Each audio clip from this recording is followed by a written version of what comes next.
kailangan mo. Vitamins B1, B6, B12 is the generic name of Neurobion. If symptoms persist, consult your doctor. Love mo ko? Di tayo bagay. Malabo mata mo. Punta tayo EO. EO Executive Optical for state-of-the-art facilities and expert eye care. May glasses ka na. See? I see a brighter future with you. Marry me na. EO Executive Optical. Love your eyes. For a list of open stores nationwide, please visit EO Executive Optical's online website, FB page, and IG page. Love your eyes. Iwasan ang pagkakaroon at pagkalat ng sakit na COVID-19. Palagiang maghugas ng kamay. Siguraduhing wasto ang paggamit ng mask. I-check ang temperatura para sa lagnat. Umiwas sa matataong lugar. Iwasang hawakan ang mukha kapag hindi pa nakakapaghugas ng mga kamay. Iwasan muna ang pagyakap, beso-beso o paghalik sa ngayon. Maging maingat, maging ligtas. Hatid sa inyo ng PCOO, DOH at ng himpilang ito. Bakit mahalaga ang home quarantine ngayong may banta ng COVID-19 sa paligid? Kapag nasa loob lamang ng bahay, mas kontrolado ninyo ang paligid. Kontrolado ang pagkalat ng mikrobyo dahil kilala ninyo ang isa't isa sa loob ng bahay. Alam ang galaw ng bawat isa, kaya't madaling malaman kung meron itong posibleng exposure sa COVID-19. Nakakasiguro kayong malinis ang inyong kapaligiran dahil kayo mismo ang naglilinis sa loob nito. Sa pagsuway sa home quarantine, buhay mo at pamilya ang nakataya. Ang pabatid na to ay handog sa inyo ng Pamahalang Lungsod ng Puerto Princesa, City Information Office, City Health Office at ng CDRRMO. Ito ang serbisyong totoo. GMA Super Radyo. DYSP Super Radyo. Compañero.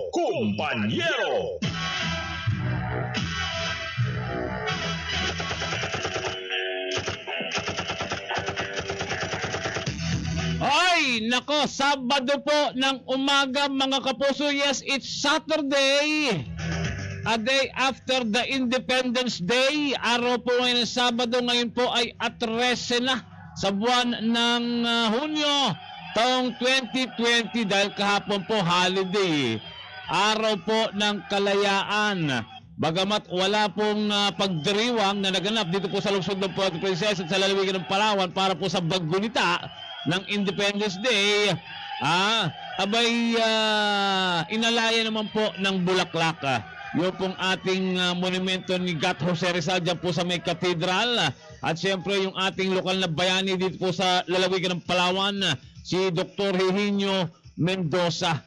Alright, sa atin po mga kababayan, sa atin po mga kapuso sa 66 na barangay ng lungsod ng Puerto Princesa, magandang umaga po sa inyo. Welcome po sa ating palatuntunang kumpanyero. Mamaya makakasama po natin sa kabilang linya ng telepono si Attorney Noel Escote Aquino. Oy, makinig po kayo. Importante po yung pag-uusapan namin ni Attorney Noel. Ito po yung mainit din pong pinag-uusapan at nababalita dito po sa ating bansa. Ito po yung kaugnay doon sa panukalang batas. Actually, pirma na lamang po ni Pangulong Rodrigo Duterte yung kinakailangan para maging isang ganap na batas ito pong panukalang batas na ito eh. Yung tinutukoy ko po ay ito pong anti-terrorism bill na naging kontrobersyal sa ilan po natin mga kababayan. Tama-tama, kahapon araw ng kalayaan. Ang sinasabi po ng ilan, abay pag naging isang ganap na batas daw po itong anti-terrorism bill, abay masisikil daw po yung ating kalayaan. Sabi nga po ng ilan, bakit naman? Kasi pag sinabi mong anti-terrorism bill, ito yung laban sa mga terorista, bakit matatakot ka? Bakit matatakot yung mga militanteng grupo? Terorista ba kayo? Pero meron yata mga provision doon sa anti-terrorism bill na maaari pong magbunsod doon po sa mga tagapagpatupad ng batas na maabuso. Meron pong pwedeng maabuso doon po sa panukalang batas niyan na hindi po papabor sa mga ordinaryong mamamayan. Kaya nga po mamaya, dahil limitado lang din po tayo sa oras, sabi ni Atty. Noel, yung po mga importanteng mga provision po ng naturang batas yung pong ating pag-uusapan dito po sa naturang panukalang batas na ito. Alright? Anti-terrorism bill. Mamaya po yan, makakasama natin si Atty. Noel Escote Aquino sa pagtalakay po niyan.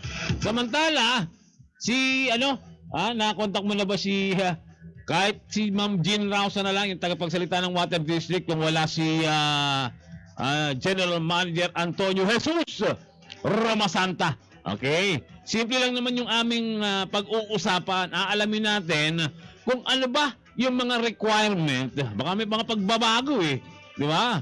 Ano ba yung mga kinakailangan, mga requirements, qualification para ikaw kabitan ng linya ng tubig. Simple-simple pag-uusapan natin pero mamaya. Kasi may mga nagtatanong iba daw nahihirapan magpakabit ng linya ng tubig. Sabi ko simple lang naman yan sige, hayaan nyo. Kakausapin natin yung Water District, alamin natin kung ano ba yung mga requirement para yung isang nag-a-apply para sa linya ng tubig makabitan. Ayan. Speaking of Puerto Princesa Water District, bukod kay General Manager Antonio Jesus Ramasanta, binabati din natin si Ma'am Leti de los Reyes. Ayan kay Ma'am Leti, magandang umaga po sa inyo. I'm sure si Ma'am Leti at yung kanyang esposo ay on the way doon sa kanilang farm. Hindi ko alam kung sa yung farm nila, sa may West Coast yata Ma'am Leti. Maganda yung yung farm ni Ma'am Leti, may fish pond, tapos meron mga tanim na puno, fruit bearing trees. Nakikita ko nga si Ma'am Leti pagka may mga pinipicture ang mga bunga ng kanilang pinaghirapan mag-asawa sa pagtatanim ng puno. Ngayon yata may mga gulay after ng COVID-19 or after ng ACQ. May mga tanim na gulay. Tayo naman pwede din di ba? Pwede din naman nating tawag din magsagawa ng backyard farming na tinatawag, di ba? Para kasi madali lang naman tumubo yung mga sitaw, yung mga okra, yung mga talong. Kaysa naman bilhin pa natin yan doon sa palengke, sa mga talipapa, magtanim na lang po tayo. Kami nagpumilit din magtanim, kaya lang hindi tumubo kasi medyo babuhangin yung aming lupa doon sa Hartman kaya hindi tumubo yung mga tinanim naming gulay. Kinakailangan pala kumuha ka ng mga garden soil talaga, kahit doon sa pasulaan o doon sa mga plastic na itanim yung mga naturang gulay. Pero pagka sa buhangin hindi tutubo. Samahan niyo ako hanggang alas 10 po ng umaga ngayon pong araw na ito ng Sabado para po sa programang Kumpanyero. Kung ating susumahin, yun pong ating pagsasamahang mga minuto pa, abay tayo po magsasama pa sa loob ng 44 minutos na pagtatanghal ng palatuntunang Kumpanyero. Dahil ang ating puntugpang na oras sa mga sandaling ito ay alas 9:16 ng umaga. Alright, bukod doon po sa mga nanonood sa atin o nakikinig sa atin sa 66 na barangay ng lungsod ng Puerto Princesa at sa 23 mga munisipyo sa buong lalawigan ng Palawan. Good morning! Good morning din po doon sa mga nanonood sa atin via Facebook Live. Ayan. Pagka Facebook Live na yung pinag-usapan, international yung ating mga tagapanood mula sa iba't ibang bahagi po ng daigdig, mula sa iba't ibang bahagi ng bansa, yung ating pong mga tagapanood sa programang Kumpanyero. Mamaya babatiin po natin yung mga yan. Sa ngalan pa rin po ng ating partner sa Baging Teknikal, Super Rene Olapi. Siyempre sa ngalan ng ating partner, si Atty. Noel Escote Aquino, natin makakasama maya-maya. Ako po yung mga kasama, ROD Rod Evangelista, bumabati po at nagpupugay sa inyo ng isang mapagpalaya at isa pong makakalikas ng umaga ng Sabado sa inyo pong lahat.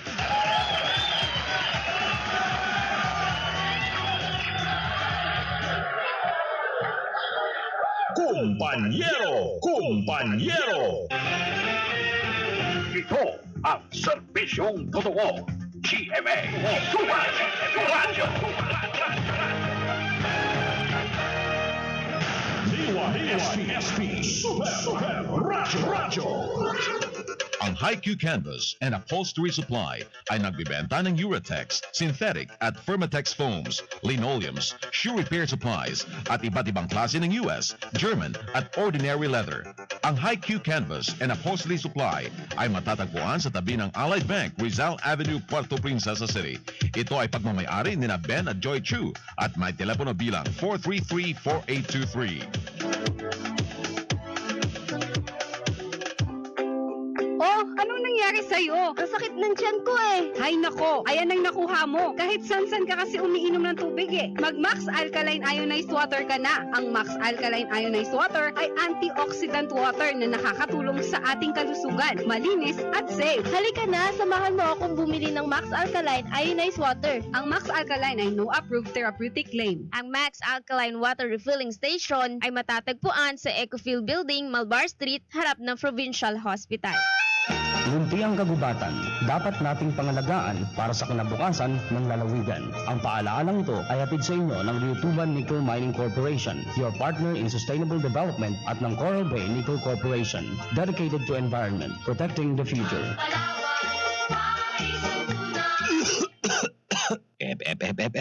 Bago ka umubo, takpan ang ilong at bibig gamit ang braso o tissue. Itapon ang ginamit na tissue sa basurahan at ugaliing maghugas ng kamay pagkatapos umubo o bumahing. Basta't laging handa at sama-sama, kaya natin to. Hatid sa inyo ng PCOO, DOH at ng himpilang ito. Ito ang serbisyong totoo. GMA Sumas Radyo. DYSP Super Radyo. Kumpanyero.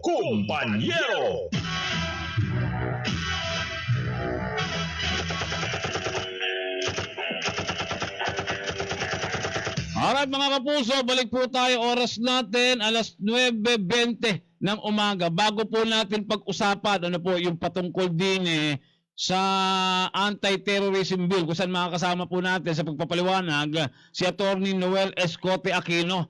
Tinatawagan po namin si Ma'am Jean Rausa, yung pong tagapagsalita ng Puerto Princesa City Water District, kasi out of coverage area or unattended yung cellphone ni General Manager Antonio Jesus Romasanta. I'm sure may authority naman na magsalita si Ma'am Jean Rausa bilang spokesperson ng Puerto Princesa City Water District. Gusto lang natin malinawan, ano po, yung po mga requirement sa pag-apply ng tubig at kung paano, ano po yung mga kinakailangan para ang isang aplikante po para sa tubig, makapitan po ng linya ng tubig mula po sa Puerto Princesa City Water District. Ito kahapon, medyo napahapyawan na natin Gusto lang natin malaman, dahil nga po sa nagtataka tayo, kung matatandaan nyo, yung nangyari noong Miyerkules, dyan po sa may Sitio Bukana, sa Barangay Matahimik, sa Iwahil po ito.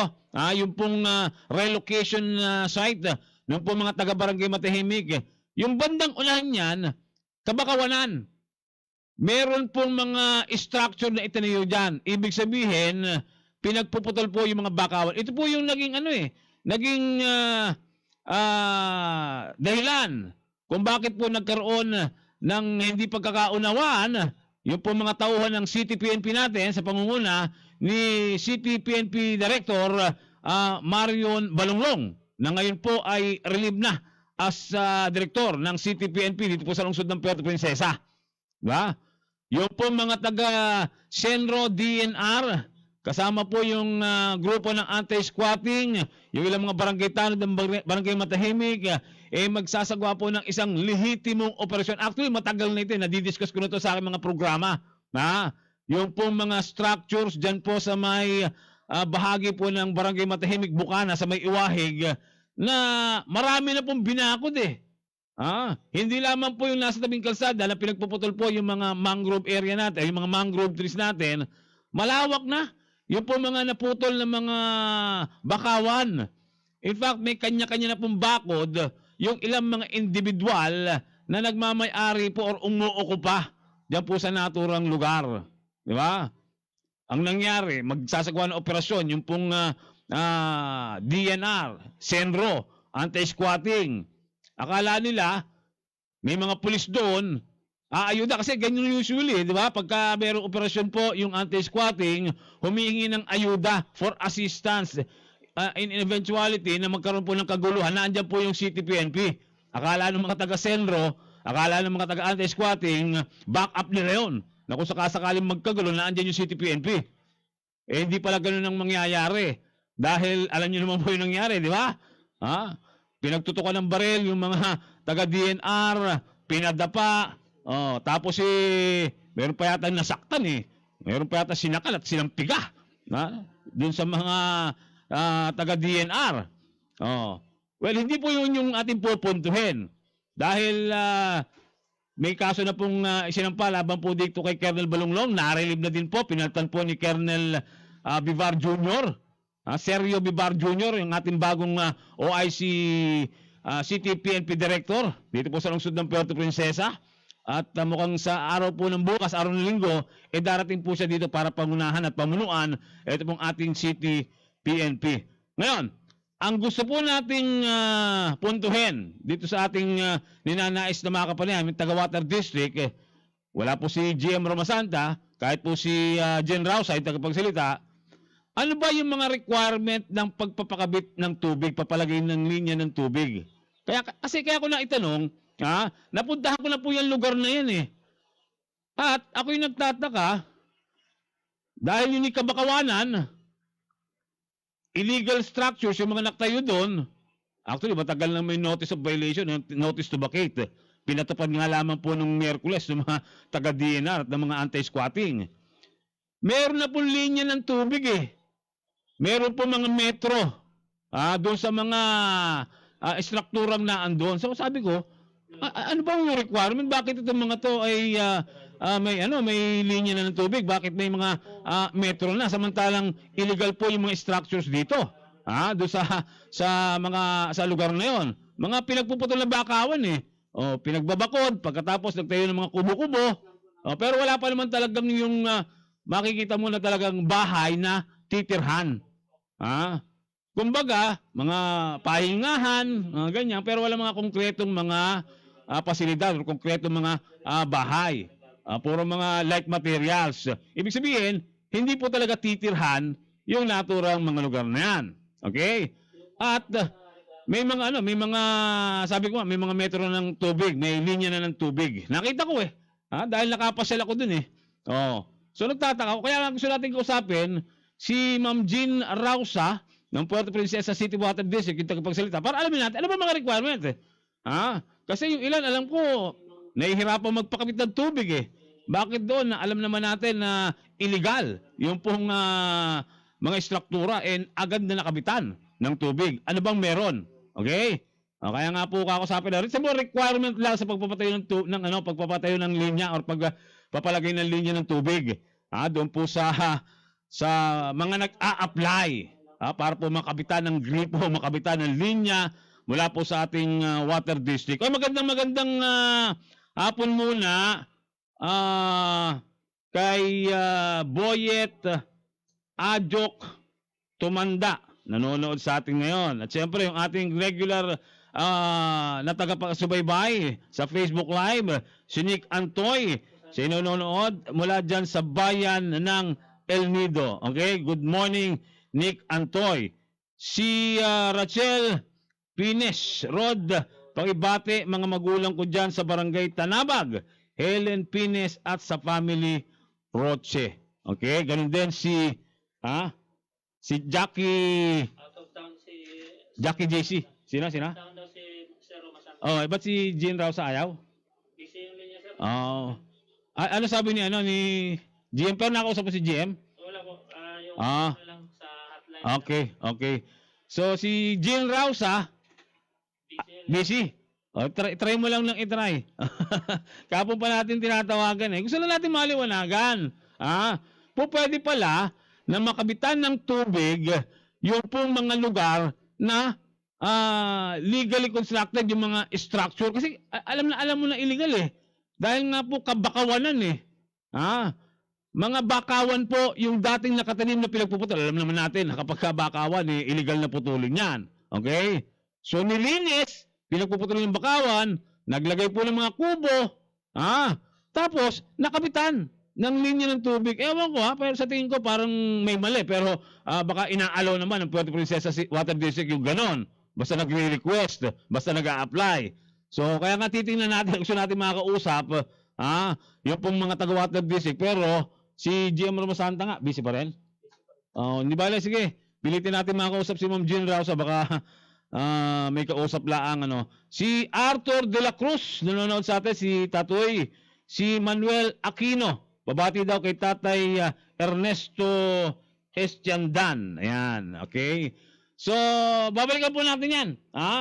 Kung wala, i-set uli natin, kahit bago matapos yung ating programa, pagbabalik natin, pag-usapan na natin yung ating topic ngayon pong umagang ito sa programang Kumpanyero. Kasama natin si Atty. Manuel Aquino, yung pong anti-terrorism bill. Sa ating pong pagbabalik, oras natin, alas 9:29 ng umaga, magbabalik po yung lingkod Rod Evangelista sa Nililaan,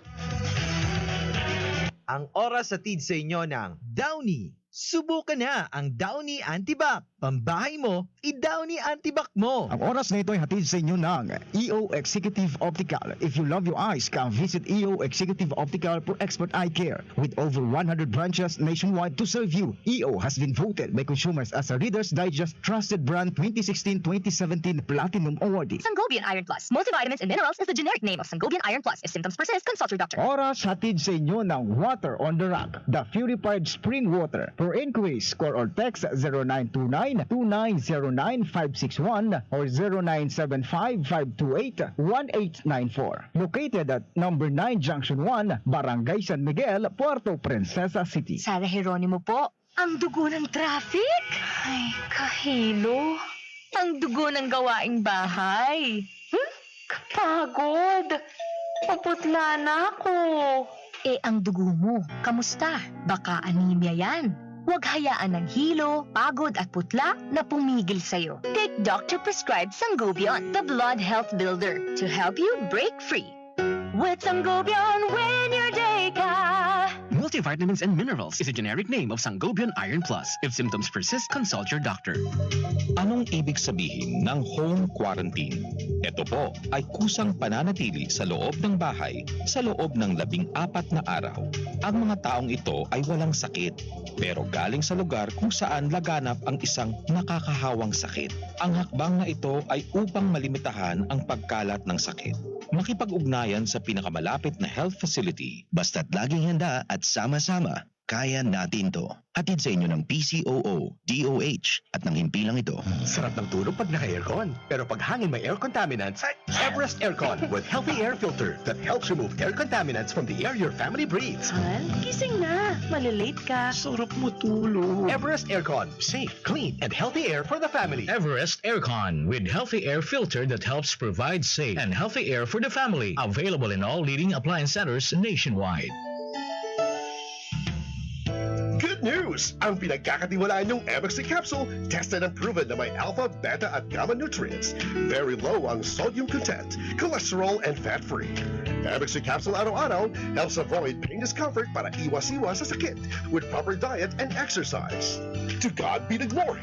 Mahalagang paalala, ang MXC capsule ay hindi gamot at hindi dapat gamitin paggamot sa anumang uri ng sakit. Ang pambahay ni Gio ko, hindi pambahay. Laro tayo! Panlabas. Ayaw natin yung mag-amoy araw. Downin mo, pambahay mo, summer iharaw. Kapitbang mo, protektado sa amoy araw. Pambahay mo, downin mo. Ate Nilda, makikiinom po. Mukhang amoy araw. Ang bango! Kapitbang mo, protektado sa amoy araw. Pambahay mo, downin mo. Kapitbango laban sa amoy araw. Pambahay mo, i-downy mo. Ito ang serbisyong totoo. GMA. Radyo. DYSP Super Radyo. Kumpanyero.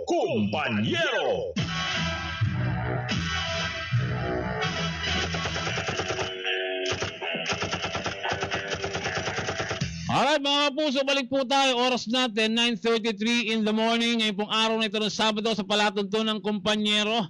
Kung kinakancel ni Ma'am Jean Rausa yung tawag ng DYSP Super Radio, nag-text na rin tayo 2 beses, hindi man lang mag-reply. I-reply mo man lamang, Ma'am Jean Rausa, na kung ayaw mong magpa-interview, ayaw mong magsalita, okay lang po. Hindi yung kinakancel mo yung aming mga tawag. Malaman din namin kung busy ka at may iba kang kausap, di ba? Ano lang yan paliwanagan lang. Okay? Yun din ang gusto naming maliwanagan. Mula sa Puerto Princesa City Water District. Kaibigan natin, yung mga tao sa Puerto Princesa City Water District. Pero pag may mga ganitong usapin, merong gustong paglilinaw, tapos hindi naman tayo sasagutin, nakakabwisit. Nakakabwisit pagka ganon. Okay? Ano lang naman yan komunikasyon lang naman yan. Nag-text kami, nagbigay ng pangalan, anong purpose. Pwede mo nang sabihin, sorry po, hindi po ako pwede magsalita tungkol dyan. Ganun lang. Tatawag kami, sagatin mong bahagya, sorry po, hindi po ako pwede magsalita. Ganun lang. Hindi mo na sinasagot yung mga text namin, ikaw pa naman yung tagapagsalita ng Puerto Princesa City Water District. Hindi ka man lang mag-reply kahit katiting. Tapos, kinakancel mo yung tawag namin. Ang dahilan, wala namang controversial doon sa pag-uusapan natin. I-inquire lang kami. Kung ano po yung mga requirement, ano po ba yung mga kinakailangan sa pagpapalagay ng linya ng tubig? Okay? Meron ba mga do's and don'ts doon po sa pagpapakabit ng tubig? Sino ba yung mga pwedeng kabitan? Sino ba yung mga hindi pwedeng kabitan? Ayun, yung mga ganong klase lang. Para malinaw po. Alright? Okay, kung ayaw magsalita, kasi wala out of coverage, mukhang out of town si General Manager Antonio Jesus Romasanta. Minsan madali pang makontak si si GM Romasanta, madali pang kausap. Yung itinagang tagapagsalita, ang hirap kausapin. Alright, sige. Huwag muna natin yan. Marami pa namang pagkakataon. Okay? Puntahan na natin si Attorney Noel Escote Aquino. Kagaya po ng binabanggit ko kanina. Teka muna. Patugtugan mo muna nga ako ng isang happy birthday.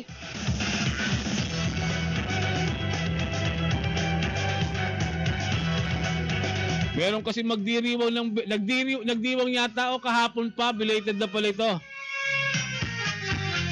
Happy birthday. Sa'yo ang pagkain. Sa'yo ang iyong... Ito isa sa mga pinaka-paborito kong pinsan Nung ako'y naandyan pa sa aming barangay, sa barangay Masile, kasi yung kapatid niya nanonood niya, pinababate. Happy birthday. Pag naandyan ako sa Masile, pinapainom ako nito Happy birthday kay Kuya Eddie de la Cruz. Ayan birthday niya kahapon, belated na. Pero happy birthday pa rin, Eduardo de la Cruz. Mula po dyan sa Barangay Masile, sa lungsod ng Calamba, sa lalawigan ng Laguna. Sa akin pong bayang Sinilangan. Okay? So belated happy birthday pagbati mula po kay sa iyong kapatid. Kay Tatoy de la Cruz, Arturo de la Cruz, at sa iyong pinsan, Rod Evangelista. Alright, kagaya po ng binabanggit natin, tinatawagan muna natin isang tabi muna natin si Ma'am Jean Rausa ng Puerto Princesa City Water District. Pag-usapan muna natin, ito kasi controversial din itong panukalang batas nito Ito po yung nakapasala sa Kongreso at nandun na po sa tanggapan ng Malacanang kay Pangulong Rodrigo Duterte. At ang hinihintay na lamang dito ay yung pong pirma nitong si Pangulong Rodrigo Duterte at magiging isang ganap na batas na. Bakit ba natatakot yung ilan natin mga kababayan, lalo tigit yung mga militanteng grupo sa pagsasabatas nitong naturang panukalang batas na ito, anti-terrorism bill? Kahapon, araw ng kalayaan, sabi nila, pagka napirmahan yan, magiging isang ganap na batas, baka mawala yung ating kalayaan pag nagkataon. Alamin natin yung mga mahalagang probisyon ng naturang batas at bakit kinatatakutan ng mga militanteng grupo ito pong panukalang batas na ito. Nasa kabilang linya po natin, siyempre yung ating partner, si Attorney Noel Escote Aquino. Attorney Noel, magandang umaga ng Sabado sa iyo. Magandang umaga, Pastor. Pastor, magandang umaga sa mga tagapakinig natin, Kapusong Rod. Sabi ko nga kanina, pag-uusapan natin, ito controversial itong, ano pa lang isang panukalang batas. Pero pasado nito sa Kongreso at pirma na lamang ni Pangulong Rodrigo Duterte yung inaantay para ito'y maging isang ganap na batas. Pero kinatatakutan ng ilan dahil baka daw mawala yung ating kalayaan. Doon sa pagbabasa mo ng naturang batas, ano ba yung mga importanteng probisyon ng naturang batas na dapat malaman ng ating mga kababayan, Atty. Noel? Well, alam mo, Kapusong Rod, totoong nakakatakot yung batas. By the way, kagabi nagbasa ako ng internet at mukhang June 5 ay na-transmit na sa tanggapan ng Pangulo yung batas na ito. Oo, pirma na lang kailangan. Oo, pirma na lang, no? Approve ng Senate pati ng House. So sa ilalim ng ating umiiral na batas, Kapusong Rod, sa Pilipinas, within 30 days, pag hindi pinirmahan ng Pangulo, magiging batas yan. Kung i-veto naman yan ng Pangulo, meron siyang hindi gustong probisyon at in-override siya ng 2/3 vote ng dalawang kapulungan, magiging batas din. Ngayon ang tanong, bakit ba nakakatakot? Nakakatakot kasi meron siyang probisyon para sa tinatawag nating detention without the benefit of his search or warrant of arrest. Ibig sabihin, pwedeng hulihin kahit walang warrant of arrest, bukod doon sa mga pagkakataon na meron man talagang mga krimen na pwedeng hulihin ang isang tao, ang isang suspect kahit walang warrant of arrest. Pero ano ba yung pagkakaiba nito doon? Ang pinagkaiba, Kapusong Rod, mahaba yung period o yung panahon kung saan pwedeng ikulong yung tao na hindi siya kailangang ipresenta sa husgado. Nako. In fact, yung ilang araw? Yung doon sa section 29 niya, Kapusong Rod, gusto mo puntahan na natin, actually, 14 na araw yan. Para pa lang na-quarantine ka niyan, home quarantine, 14 days. So, kasi may extension pa yan, Kapusong Rod. So, doon sa batas, doon sa inakda ng Kongreso, sa section 29, may tinatawag na ito nga yung detention without search warrant. At yung originally, Kapusong Rod, yung period yan, 14 days. 4 na araw para na-quarantine. 4 na araw. Pagkatapos, ang malupit doon, meron pang extension na another 10 days. Nako. Ibig sabihin, Atty., linawin natin, sa isang regular na kaso, halimbawa, nahuli, alam mo, sa bypass operation, merong reglementary period na tinatawag na pwede kang hawakan ng mga otoridad nang wala pang naisasampang kaso. Ang controlling as of now, Kapusong Rod, yung Article 125 no, sa Revised Penal Code.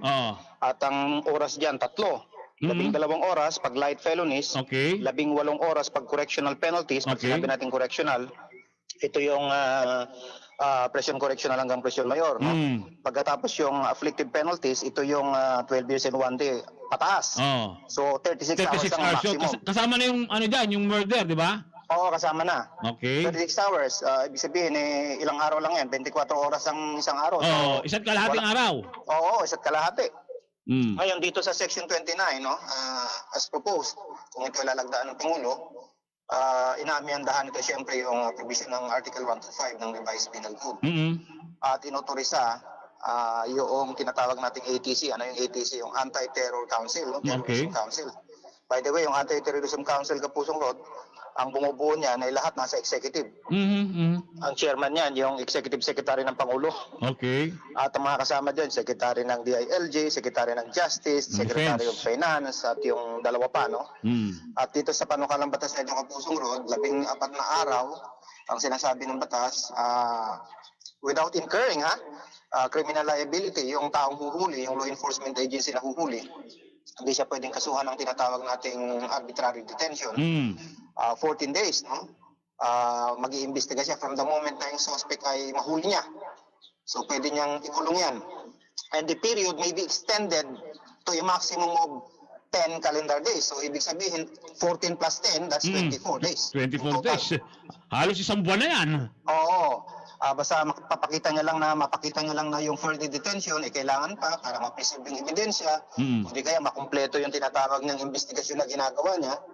Okay, so ito naman mga bagay na ito, Kapusong Rod, Marcos time, titingnan natin, madaling i-justify itong mga law enforcement agencies.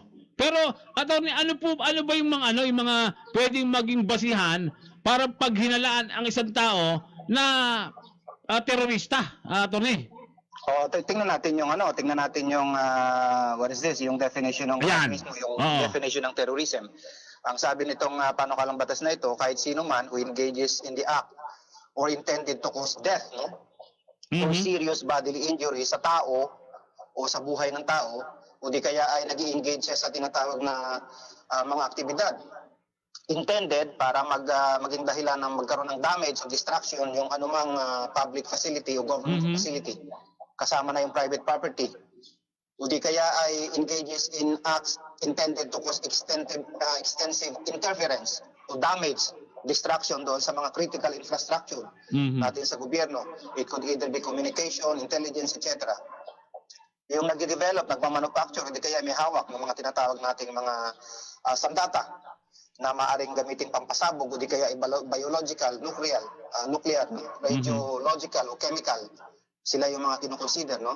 Yung release of dangerous substance or causing fire, floods. Ito ay kasama doon sa definition ng acts of terrorism. Malawak pala yan, attorney? Malawak, Kapusong Rod. Oo. Yung halimbawa, yung ginagawang pagrarally ng mga militanteng grupo, tapos yung pagsusulat ng kung ano, yung vandalism na kung ano-ano sinusulat doon sa mga nadadaan ng mga pader. Ito ba may ituturing base dyan sa definition ng terrorism doon sa naturang batas na yan? Well, malinaw naman doon sa batas, tinatanggal niya, no? Hindi niya sinasama yung advocacy o yung mga protest, dissent, yung mga stoppage sa mga trabaho, yung mga industrial mass action, at yung iba pang mga katulad na aktibidad, no? Civil and political rights. Na walang intensyon, walang intensyon to cause death or serious physical harm. Ibig sabihin, pag yung rally, pag yung mga pagtitipon, mayroong intensyon, maghahagis ka na ng mga kung ano doon sa pulis, paghahampasin mo yung mga pulis, ay pwede nang mapasok ito doon sa tinatawag nating acts of terrorism. Nako. So nakakatakot pala, kaya pala marami yung mga nagnanais na ipawalang bisa itong panukalang batas na ito dahil sa mga ganyang probisyon. Correct, Kapusong Rod, no? Ngayon may tinatawag na judicial authorization, no? Tingnan natin yung section 17 itong batas na ito. Meron kasing medyo bago ito, Kapusong Rod, no? Medyo bago ito. Yung requisite ng tinatawag nating judicial authorization, ito ay ibibigay lamang ng Court of Appeals. Ito ay in a form of writing. Magfa-file yung law enforcement agency or military personnel na inutorisan ng Anti-Terrorism Council, no? At pagka after examination under oath ng aplikante at sa mga witnesses na makukuha niya na mayroong probable cause na talaga o personal knowledge, no? Na yung crime na binanggit natin kanina sa section 4 ay naganap o di kaya ay kasalukuyang nagaganap. At mayroong probable cause na magsasabing meron siyang personal knowledge at talagang maaring mangyari yung mga acts of terrorism na binanggit natin, pwede nang mag-issue ng tinatawag na judicial authorization, yung Court of Appeals. Alright. Okay? Ngayon, yung kasunod na section yan, yung effectivity ng judicial authorization. Yung effectivity ng judicial authorization, Kapusong Rod, yan ay 60 days.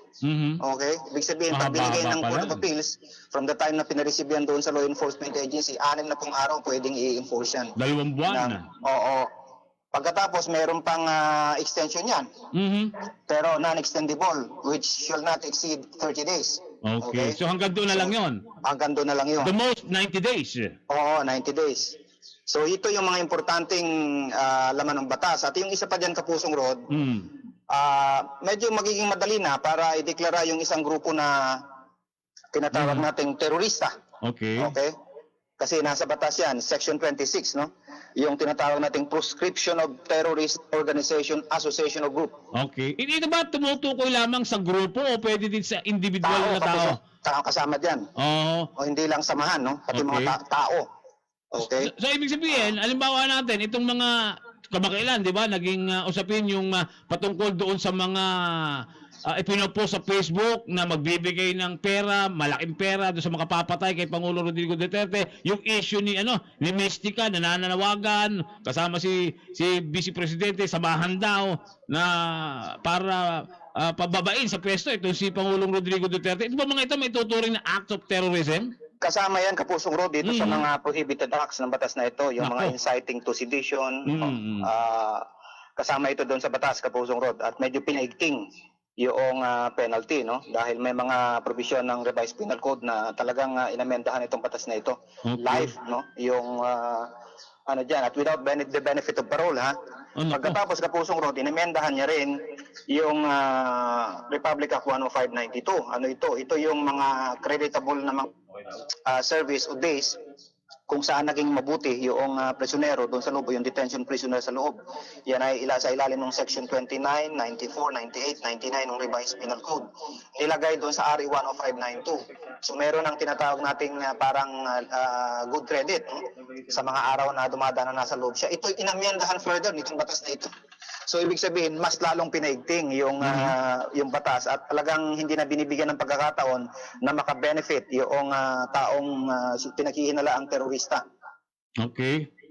So kung sakasakali, kasi medyo talagang nakakakaba pala kasi yung mga dati na lalabas lang nung saloobin kasi pwedeng gawa ng paraan nung mga nasa law enforcement para maging act of terrorism, attorney.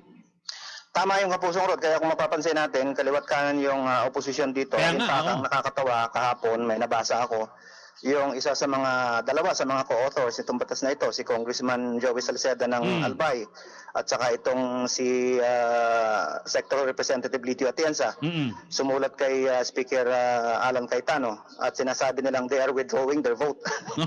At sinasabi nilang baka pwedeng ilagay sa record, ano na lang kami, abstain.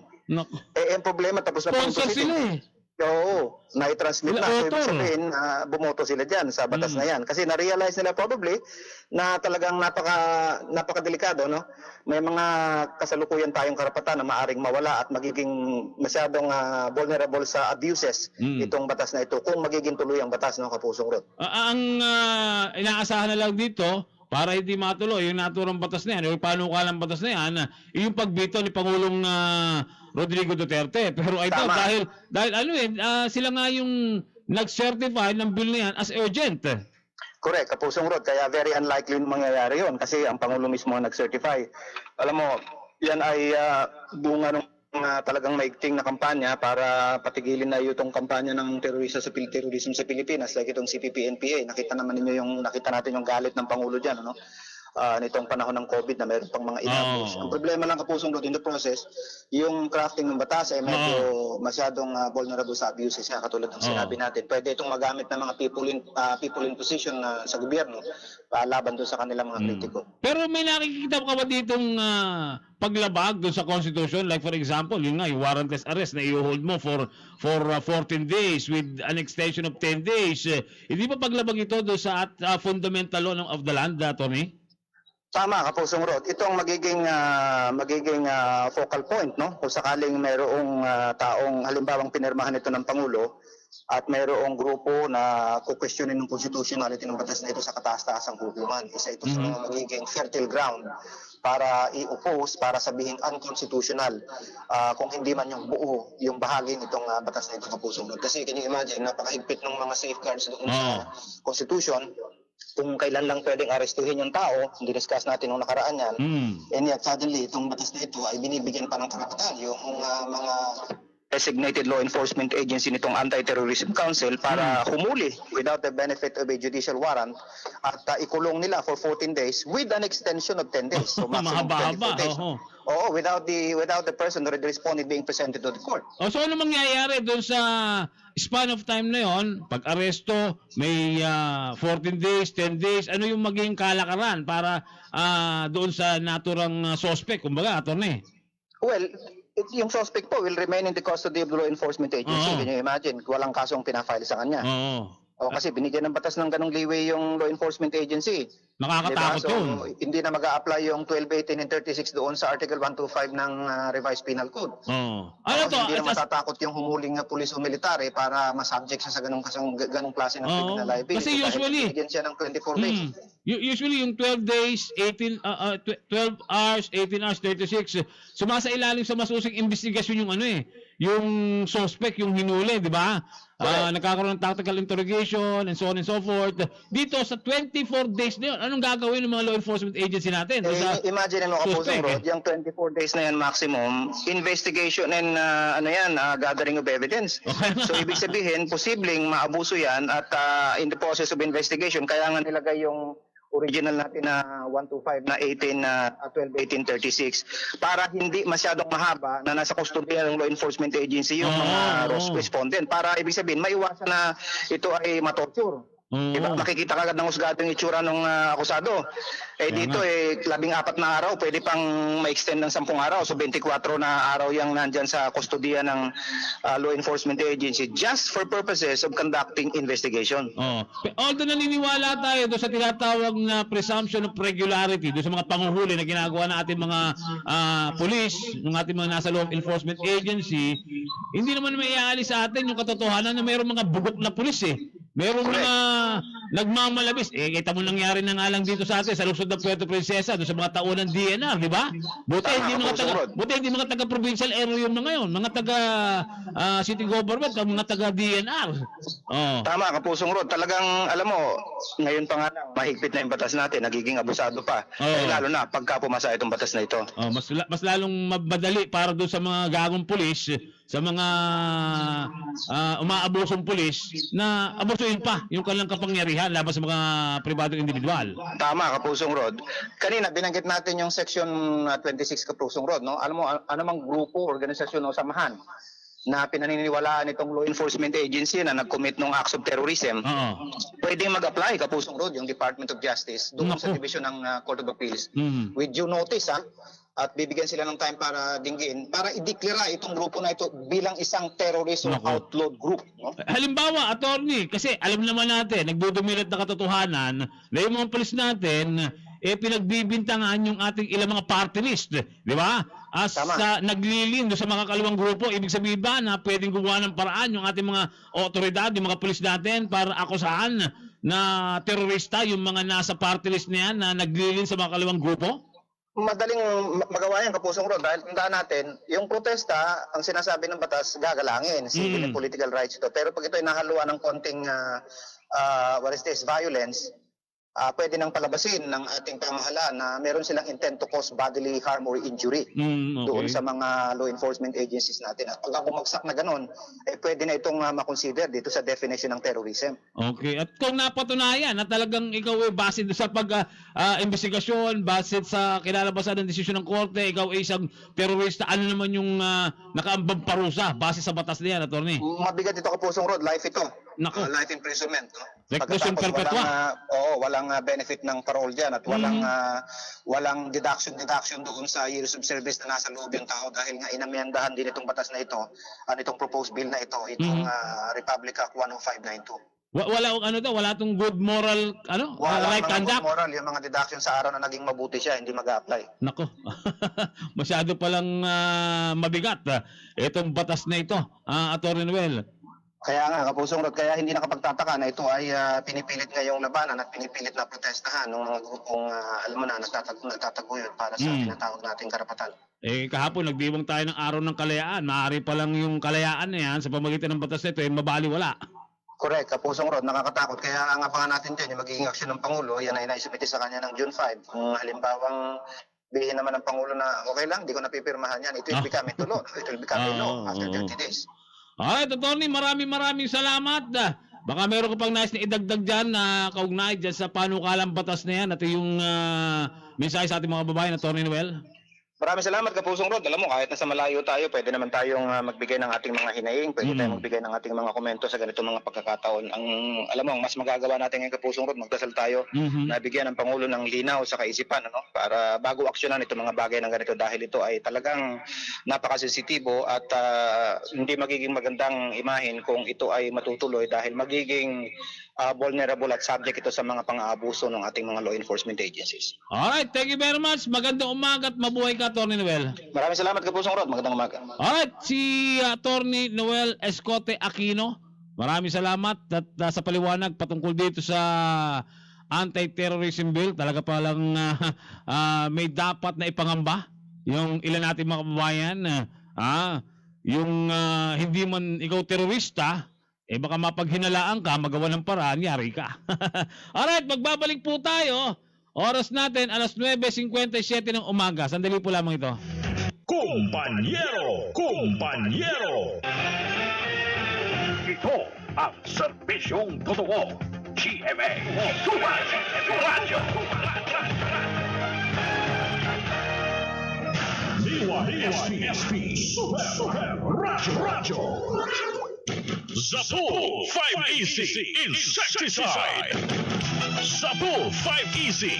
Ang bisa, peste ng tanim ay bagsak. Zapool 5 Easy. Yan ang gamitin. Sigurado, ani ng tanim ay masagana. Kaya Zapool 5 Easy. Yan ang kailangan sa ating tanim na palay.